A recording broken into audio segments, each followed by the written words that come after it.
Welcome to Gomez world. இன்றைக்கி என்ன ரெசிபினா summer special dessert.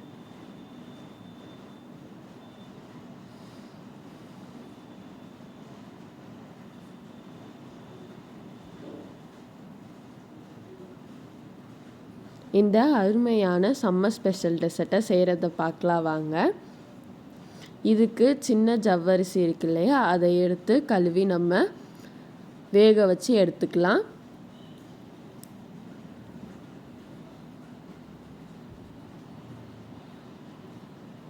இது வெந்ததுக்கப்புறம் நம்ம நல்லா சில் தண்ணி ஊற்றி நம்ம கழுவி எடுத்து வச்சுக்கலாம் நம்ம தனியாக. இப்போ இதில் நம்ம ஜெல்லி சேர்க்கணும். அதுக்கு நான் ஜெல்லி பவுடர் எடுத்துக்கிறேன்.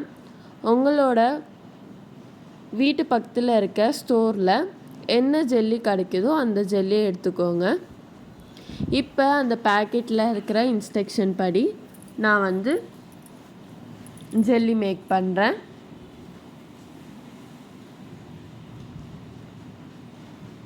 நல்லா மிக்ஸ் பண்ணிவிட்டு நம்ம ஃப்ளாட்டான பாத்திரத்தில் இல்லை பிளேட்டில் நம்ம ஊற்றி செட் பண்ணிக்கலாம்.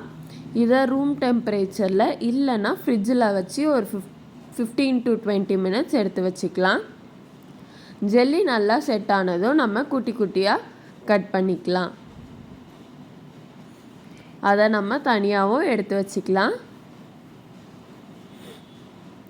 இதெல்லாம் பண்ணதுக்கப்புறம் நம்ம ஒரு பவுலில் சப்ஜா விதையை சேர்த்துக்கலாம். நம்ம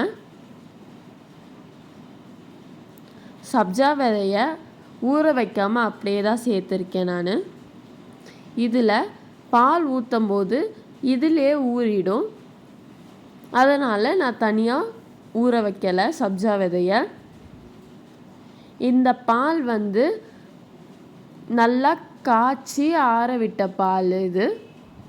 இதில் நான் ஃபஸ்ட்டு ஒரு டம்ளர் தான் ஊற்றிருக்கேன். மிச்சத்தை எடுத்து வச்சுட்டேன்.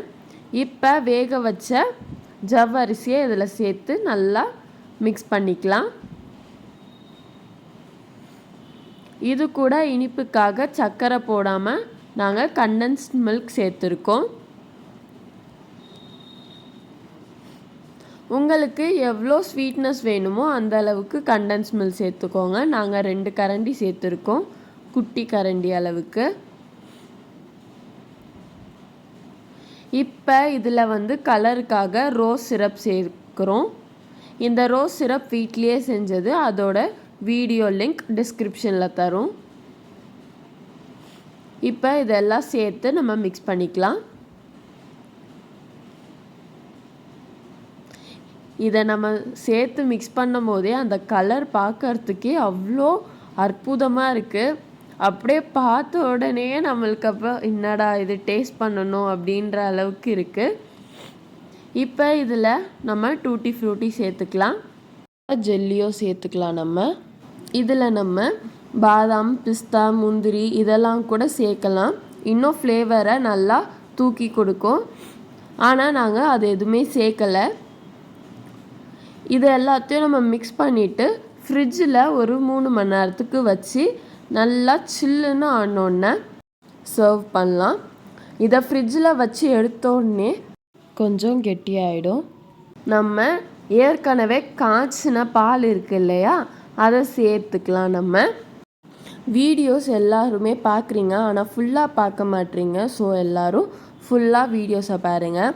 அப்போ தான் நாங்கள் சொல்கிற குட்டி குட்டி டிப்ஸ் எல்லாம் உங்களுக்கு சேரும். இந்த மாதிரி உங்கள்கிட்ட ஏதாச்சும் டிஃப்ரெண்ட்டாக ரெசிபி இருந்துச்சுன்னா கமெண்ட் பண்ணுங்கள்.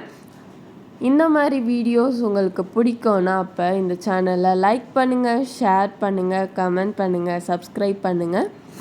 தேங்க்யூ ஃபார் வாட்சிங்.